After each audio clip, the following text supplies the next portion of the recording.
Baik, terima kasih Bapak penanggung jawab. Selamat sore, salam. Saudara-saudara, rekan majelis dan keluarga yang menyampaikan kerinduan untuk akta gerejawi. Kita akan memulai kegiatan kita rapat istimewa.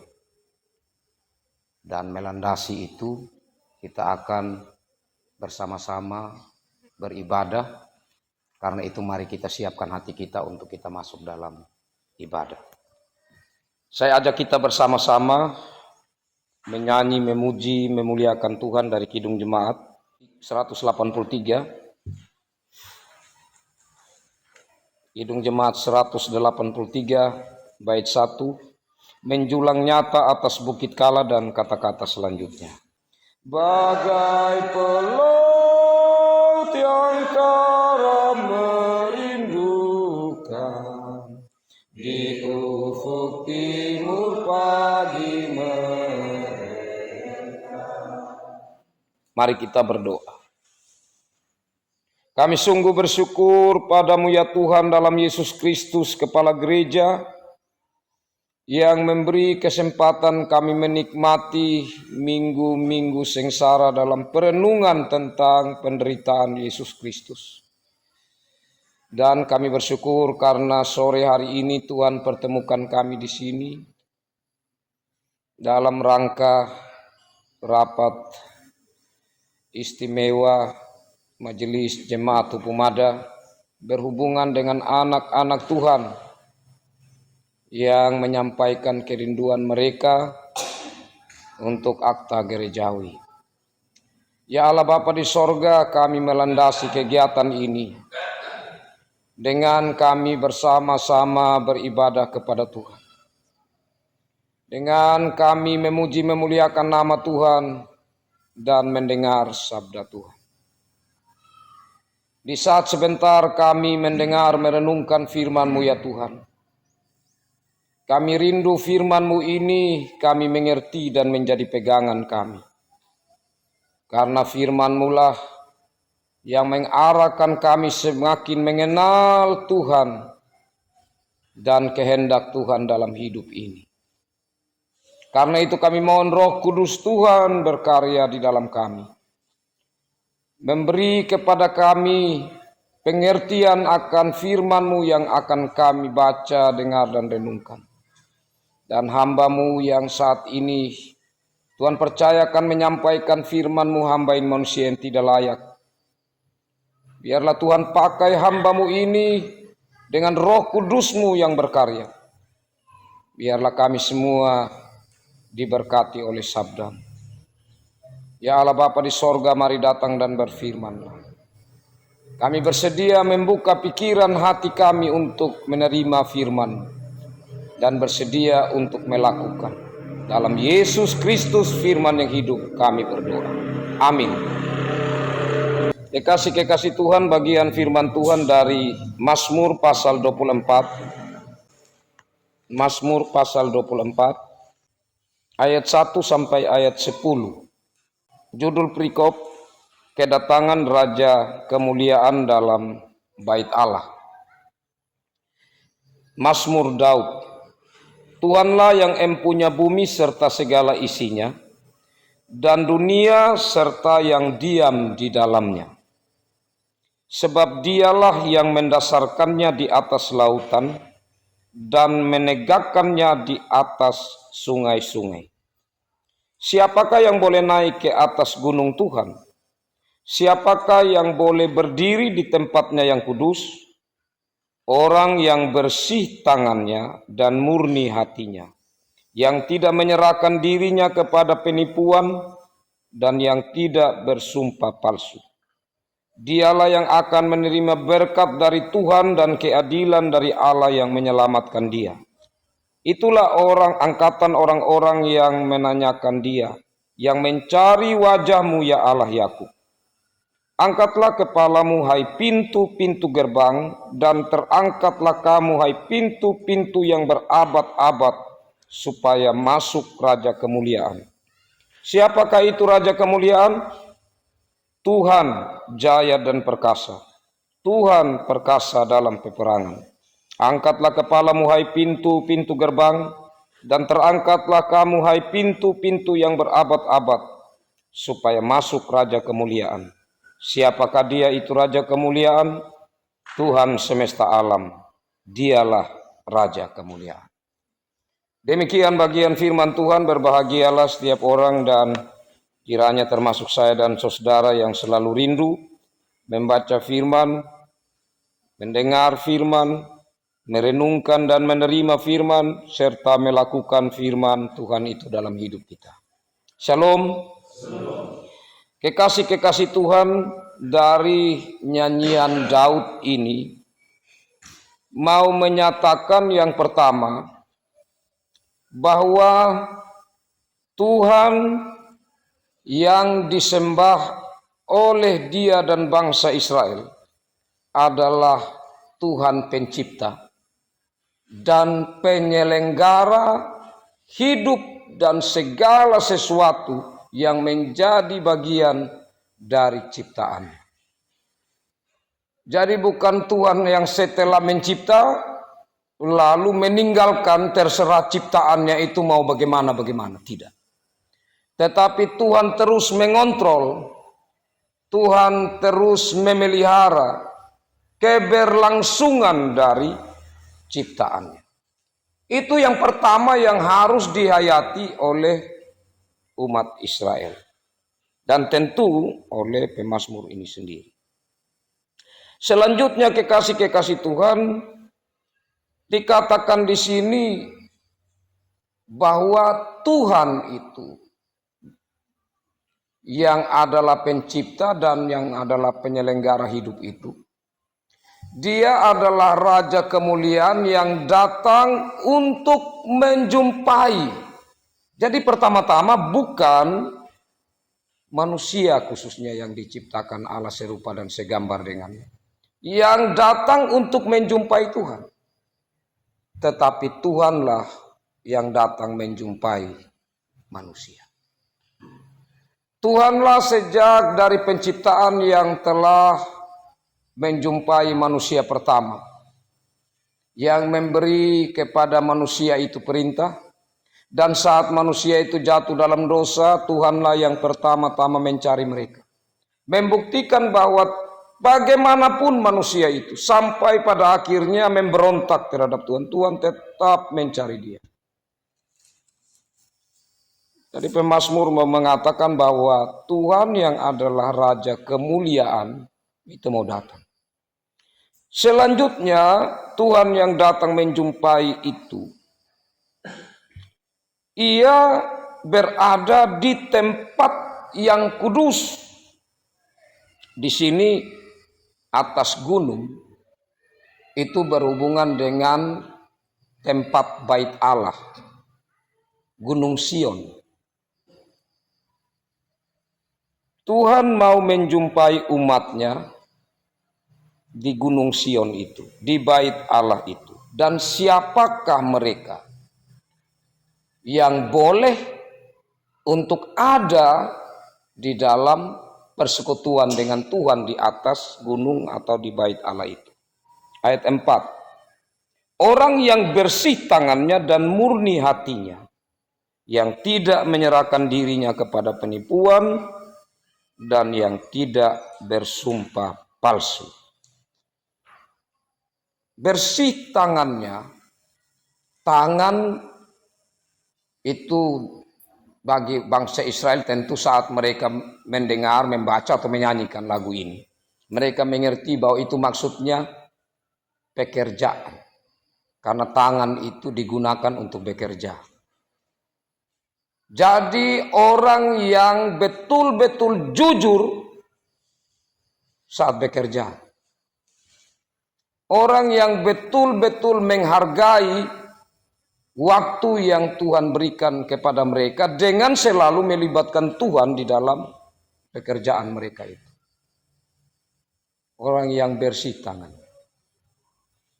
Tentu di sini dia hubungkan itu dengan kata penipuan, yang tidak menyerahkan dirinya kepada penipuan. Karena orang bisa bekerja contohnya yang tidak menggunakan waktu dengan baik, mencuri ya, waktu kerja begitu. Jadi ada orang-orang yang contohnya dia bekerja kepada tuannya, maka dia tidak bekerja secara sepenuh hati di situ. Nampak seperti dia kerja sepenuh waktu, padahal tidak seperti itu. Jadi orang yang menipu juga tentang hasil pekerjaannya. Yang menipu baik itu saat menjual dan lain sebagainya. Jadi mengingatkan kepada bangsa Israel bahwa kalau mau bertemu Tuhan di sana lihat tangan dulu. Maksudnya lihat dulu kita punya hidup dalam bekerja. Selanjutnya murni hati. Itu dikaitkan dengan sumpah palsu. Yang palsu-palsu itu Tuhan tidak suka. Yang Tuhan suka itu yang sejati. Hidup yang palsu itu ibarat hidup yang munafik di hadapan Tuhan. Yang Tuhan mau itu yang murni. Yang Tuhan mau itu yang sejati adanya. Jadi di sini mau mengingatkan mereka yang seringkali hati mereka itu terpaut dengan salah satunya hal yang berhubungan dengan sumpah palsu. Jadi mulut mereka berkata begini, tapi hati mereka tidak seperti itu. Kepalsuan itu yang tidak diinginkan, atau orang-orang yang sering atau berada dalam kehidupan seperti itu tidak layak untuk ada di situ.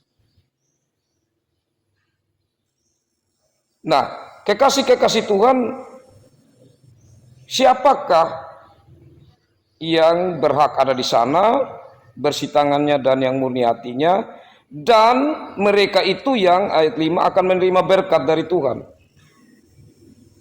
dan keselamatan dari Tuhan, yaitu orang-orang yang selalu mencari wajah Tuhan. Jadi kata selalu mencari wajah ini artinya tidak jemu-jemu, tidak setengah-setengah, terus menerus. Kita kan manusia seringkali kalau saat kita aman itu bisa juga tidak ingat Tuhan. Saat sulit itu baru ingat Tuhan. Jadi tidak ada satu keadaan pun dalam hidup kita biarkan untuk itu tidak ada dalam keadaan yang selalu mencari wajah Tuhan. Ini berhubungan dengan begini kekasih-kekasih Tuhan. Yang terlepas dari sebentar kan baru ada keputusan. Biasanya anak-anak yang sudah sidi, orang mencari hanya pas waktu sidi, habis itu hilang sudah. Tidak lagi mau mencari wajah Tuhan. Wajah Tuhan itu saat mana baru dicari. Angkatlah kepala hai pintu gerbang dan seterusnya. Ini maksudnya sadar sudah begitu.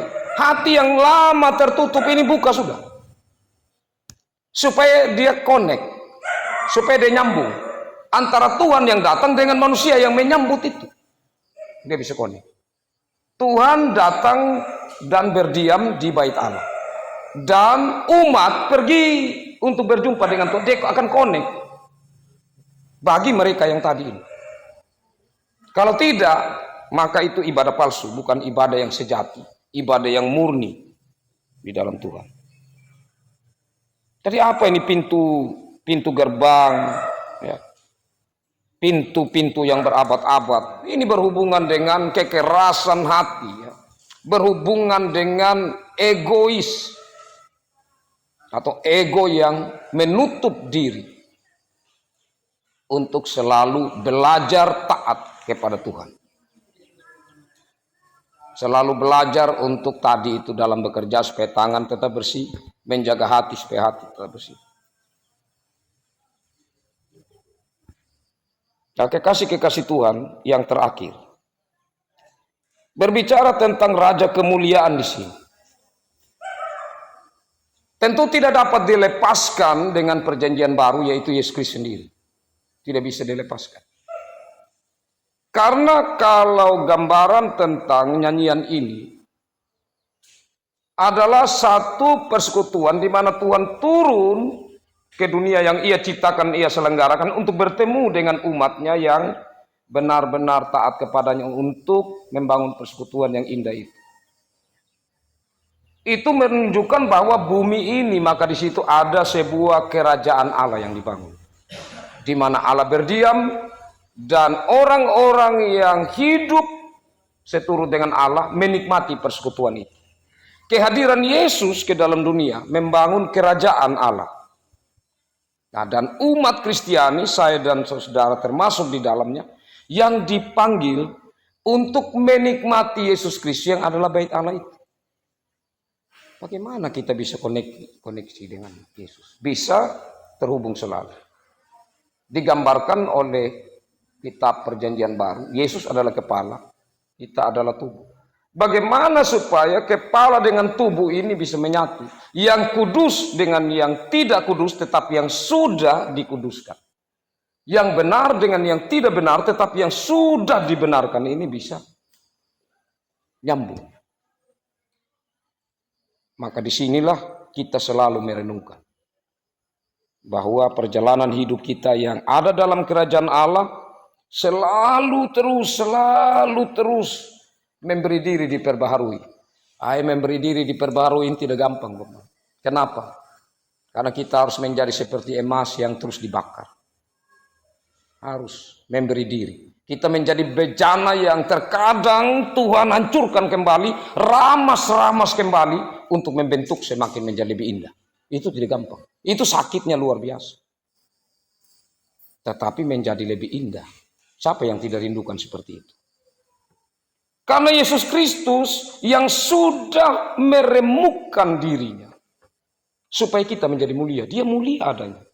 Tetapi dia menjadi manusia supaya kita bisa menjadi mulia. Kalau kita sudah menjadi mulia, kenapa kita harus memberi diri kita kembali kepada perjanjian lama yang sebelum digenapi? Untuk tetap memberi diri kita dikuasai oleh hukum Taurat. Di bawah kuasa hukum Taurat. Yesus Kristus sudah memerdekakan kita. Dari sekarang tinggal bagaimana kita memelihara hidup mulia di hadapan Allah. Sehingga Raja kemuliaan yang sudah datang dan menjadi Raja kerajaan Allah itu, kita benar-benar ada dalam persekutuan yang indah dengannya. Dengan demikian kekasih-kekasih Tuhan, maka yang dibutuhkan bukan kita mampu atau tidak. Harusnya mampu karena Roh Kudus bersama kita.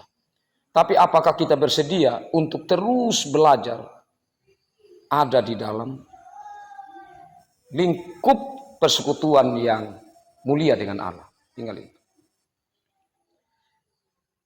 Nah, kekasih-kekasih Tuhan, tentu bagi orang yang akan dewasa, ya, kalau sebentar disetujui, Kevin yang akan dewasa secara iman di hadapan hadirat Tuhan, renungkan secara mendalam.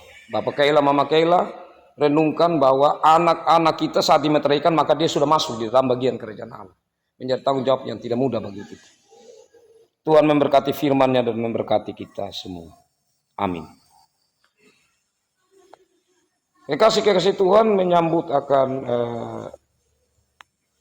firman Tuhan ini sekaligus kita menyampaikan syukur kita. Mari kita menyanyi Kidung Jemaat 407. Kidung Jemaat 407. Kita nyanyikan baitnya yang keempat. 407 bait 4. Kehendakmu kami cari, ingin turut maksud. Kehendakmu kami cari, ingin turut maksud-Mu. Tuhan, isi hati kami dengan kasih-Mu penuh. Tuhan, isi hati kami dengan kasih-Mu penuh. Tuhan Yesus Juru Selamat, tak terhingga kasih-Mu, Tuhan Yesus Juru Selamat, tak terhingga kasih. Mari kita berdoa. Kembali kami datang ke hadapan hadirat-Mu dalam doa ini ya Tuhan. Kami bersyukur, kami berterima kasih karena pimpinan Tuhan. Kami percaya Tuhan dalam Roh Kudus melingkupi kami. Di dalam kami memuji, memuliakan nama-Mu, di dalam kami mendengar, merenungkan firman-Mu. Sehingga kami merasakan bahwa persekutuan ini menjadi persekutuan yang membawa kemuliaan bagi nama Tuhan. Ya Allah Bapa dalam kerajaan sorga, ajar kami terus untuk selalu mencari wajah-Mu Tuhan. Untuk selalu mencari apa yang Tuhan kehendaki dalam hidup ini. Untuk kami senantiasa berjalan di dalam rencana Tuhan. Sehingga kami menuju kepada kemuliaan yang kekal yang Tuhan sudah sediakan bagi kami setiap orang percaya dan hidup taat kepada Yesus Kristus. Ya Allah Bapa dalam kerajaan sorga, dalam kesempatan ini kami hamba-hamba Tuhan yang hadir saat ini akan melangsungkan rapat istimewa sehubungan dengan anak-anak Tuhan yang berencana membawa hidup mereka, membawa diri mengaku percaya di hadapan Tuhan, membawa anak dimeteraikan dalam baptisan kudus. Kami mohon Tuhan melingkupi kami dengan kuasa surgawi. Roh Kudus menolong kami dengan hikmat, semangat, cinta kasih. Sehingga sampai selesainya penyelenggaraan rapat sebentar berjalan dalam tuntunan Tuhan. Ya Allah Bapa di sorga, bahkan di saat kami juga mendapat kesempatan dalam keputusan bersama untuk berlangsungnya pengembalaan atau pastoral, kami mohon Tuhan juga yang menuntun kami. Dan kami menyelesaikan semuanya dengan sukacita, karena kami berjalan bersama-sama dengan Tuhan. Kami bersyukur untuk persembahan yang ada. Inilah yang kami berikan. Kami mohon Tuhan memberkatinya. Menjadi berkat bagi pekerjaan pelayanan Tuhan demi kemuliaan nama Tuhan. Ini kami Tuhan yang menaikkan syukur dan menyampaikan harapan kami. Dalam Yesus Kristus kami berdoa. Amin. Demikian ibadah ini, Tuhan Yesus memberkati. Shalom. Saya kembalikan Bapak penanggung jawab. Ya, baik, terima kasih dari Bapak Pendeta sudah mengikuti kita dalam ibadah pada sore hari ini. Sekali lagi terima kasih banyak. Baik Bapak Ibu, yang berikut adalah sesuai kehadiran kita pada saat ini, kita akan melangsungkan sidang istimewa